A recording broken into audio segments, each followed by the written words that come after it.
Hey, it's Kaiji.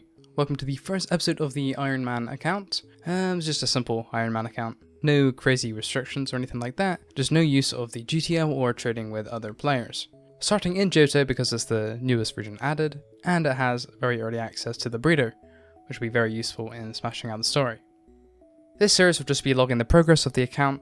This account will be more like a main account than any other challenge account, anything like that.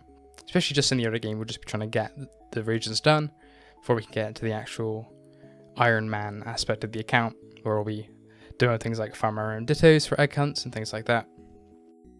For the goals of the account, I would like to get a Horde shiny, and maybe even a rare shiny, whether that be eggs or a single encounter. I'd like to complete the Pokedex and obviously complete all the regions, get a gym rerun team, and get a decent amount of Pokeyen. My early game strategy isn't going to be anything too crazy or efficient, simply just trying to get through Johto.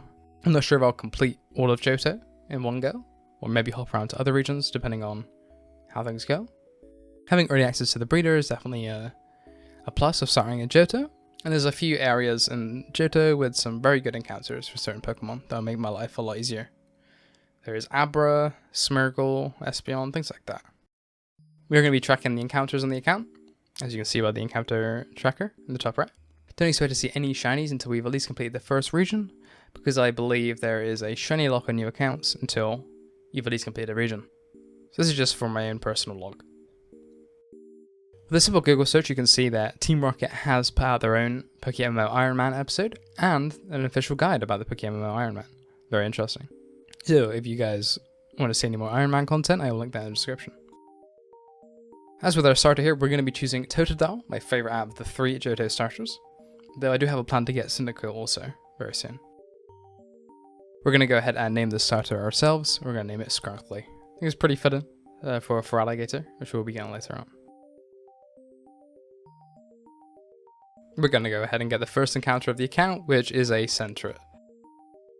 We arrive at Cherry Grove, and we get the running shoes from the old man. We're going to go visit the Apricorn Man and get our Apricorn box. So I'm going to go ahead and pick up the earliest pink Apricorn we can, which will be useful later on for catching alpha Pokemon.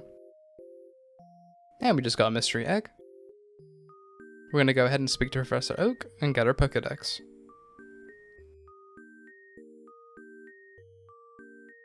I completely forgot there was a rival battle here, so let's see how this goes. We promptly defeat our rival, and Skrunky does level up.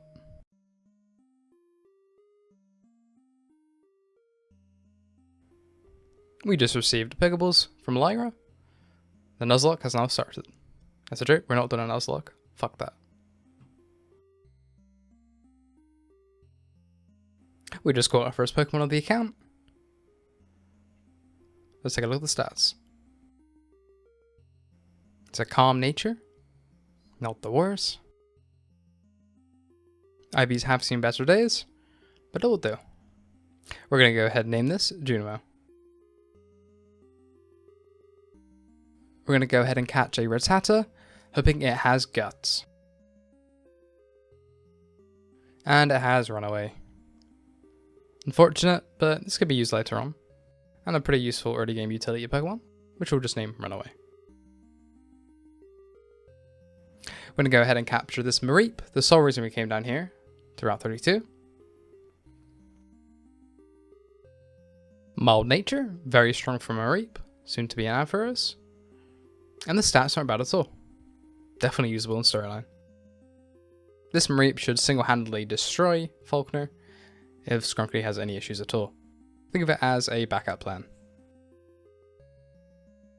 We're going to go ahead and name the Mareep Android's Dream, which is a reference to a certain book I haven't read. We're going to use all 3 of our IQ points to solve this insanely complicated puzzle made for children. We're going to go ahead and pick up the Unknown Report. We're going to deal with the Bellsprout Tower. So I don't know why they have such an obsession with Bellsprout. Do I care enough to look this up? No. We have another brief encounter with our Azure rival, who promptly uses an escape rope. Now I also have an escape rope. We're going to go ahead and beat out this old man, he promptly flashes us. Sorry, I meant gives us the HM flash. We're just going to heal up and head straight to the gym. I'm going to lead with our runaway. And we're going to solve this very complex gym puzzle to avoid all the other trainers. Surprisingly, Juno comes in clutch and finishes off the Pidgey. We're going to take the TM Roost and collect our gym badge. Next up we get the Pokemon Egg, which will soon hatch into a Togepi. We're going to go ahead and try to catch this Metapod. We mistakenly try to paralyze the Metapod, forgetting it has shed skin. Wasted a good 3 seconds of my life. No worries, we get the catch. His stats are nothing to write home about.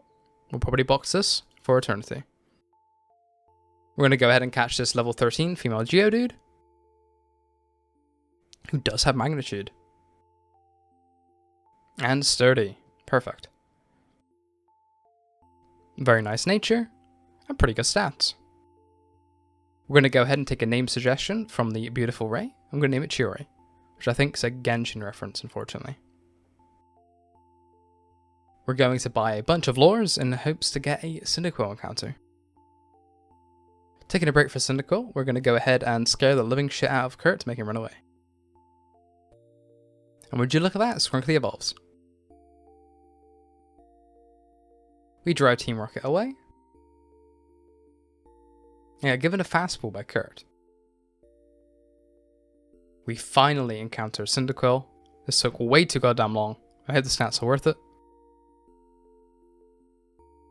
The nature has come out Rash, which is a plus special attack nature, which is exactly what you want for a Cyndaquil. And the speed and special attack are both very decent. This is extremely usable, maybe even good enough for a gym rerun, Typhlosion, in the future. I'm going to go ahead and beat up our rival once again. No issues here.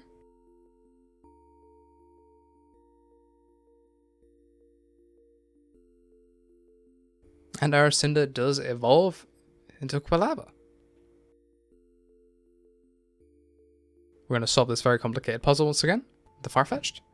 Totally did this all by myself, didn't look up anything.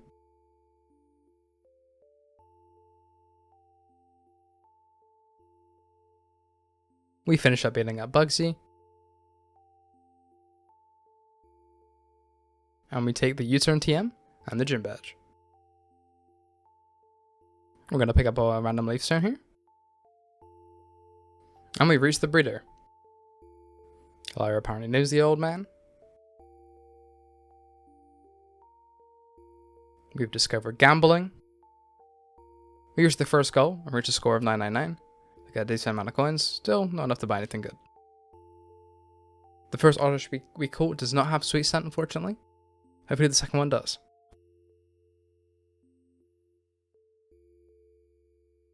Not only does it have Sweet Scent, it also has a 31 in speed. Very interesting. I think this is our first 31 IV Pokemon on the account. We're going to backtrack and pick up the old rod from Route 32 because we completely forgot about this. We're going to now catch a metric fuck ton of Magikarp with the old rod. Hopefully get one good enough to sweep the storyline. We're promptly ignored after asking for everyone's fishing level. We caught what seems to be the worst possible Magikarp we could. Disappointing. And we're going to go ahead and check out the Goldenrod store, which is like I think the biggest store in Johto, if I'm not mistaken. We're going to loot their basement, hopefully they don't mind, and we're going to pick up an Ultra Ball. Our Mareep does evolve into a Flaffy, about time. We've got a decent amount of Magikarps caught, a few that are usable, none I'm too happy with just yet. We're taking a name suggestion from O Justin. And we're going to name this Best Boy. We're going to go ahead and catch a Drowsy for the sole use of Headbutt. It also does have a 31 IV. Very nice. We've actually go ahead and encountered a Ditto, which we're going to promptly catch. We're going to use up our Ultra Ball, however, but That's our first Ditto. And it turns out to be a shitto nonetheless. I'm going to go ahead and answer these questions to the best of our ability. Thankfully, the strings tell us exactly what to press.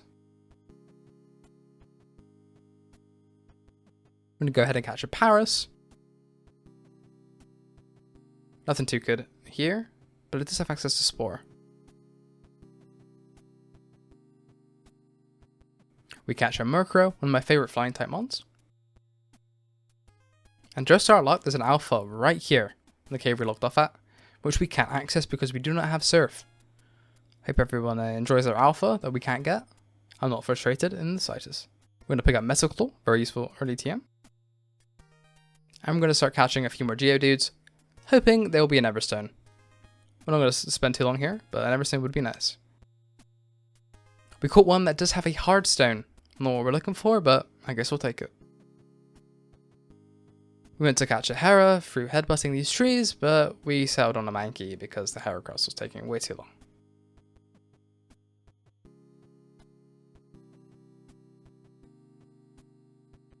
Judy learns Smackdown.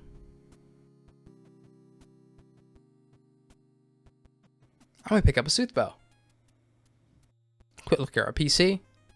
Quite a few mons caught. Definitely some breeding work here to be done. We completely forgot to pick up the bike, so we do that now. And we go ahead and finally beat Whitney. After some finagling, we finally get the badge. Skrunkly evolves to his final evolution for Alligator.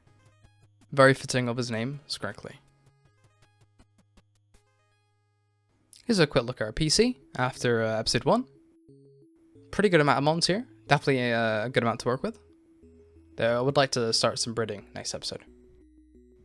Hope you guys all enjoyed the first episode of the series. We will be carrying on from where we left off last. If you have any name suggestions for Pokemon, please drop them down in the comments. I'd love to choose a few from the comments section next episode. Any suggestions or improvements for this video, please let me know. I also stream on twitch.tv/KaijiGames. And I have a Discord with the link below. Catch you guys next time. Peace out.